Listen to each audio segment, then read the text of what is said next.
Sana ikaw na lang inawala. Wala ka utang na loob. Kahit na anong gawin mo, ako pa rin ang nanay mo. Ako pa rin ang nagluwal sa'yo.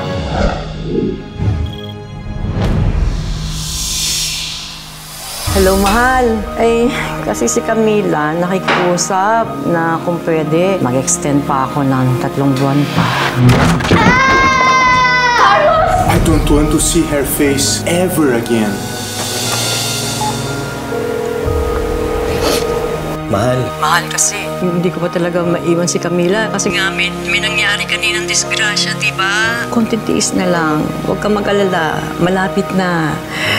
Magkakasama na rin tayo. Uy, ano yun? Gutom na ako. Sakit na ulo ko. Ano, Joko? Hindi ka na ba magbabago?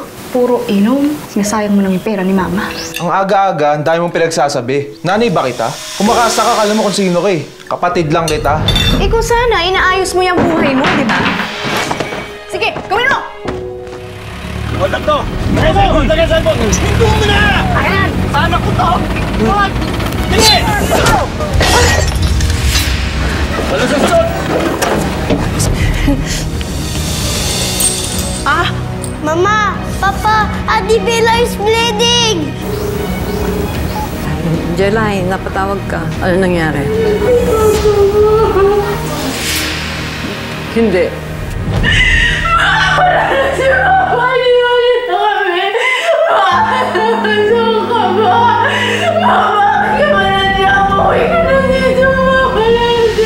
Diba sabi mo, sabik ka na makita ko. Sabi mo, sabik na makasama ko uli, diba? Ito na ako ngayon, oh. Nandito na ako. Pagkatapos ikaw naman na umalis. Bakit ka umalis? Bakit mo iniwan, di mo inintay?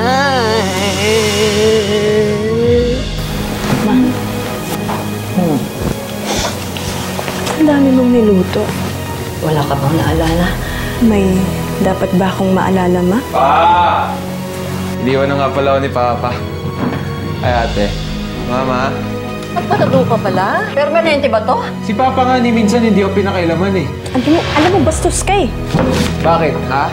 Tinanong niyo ba ako ba't ako nagpatato? Para kay Papa tong tattoo na to. Para lagi ko siyang kasama. Sana nga siya na lang yun nandito eh. Sana ikaw na lang inawala.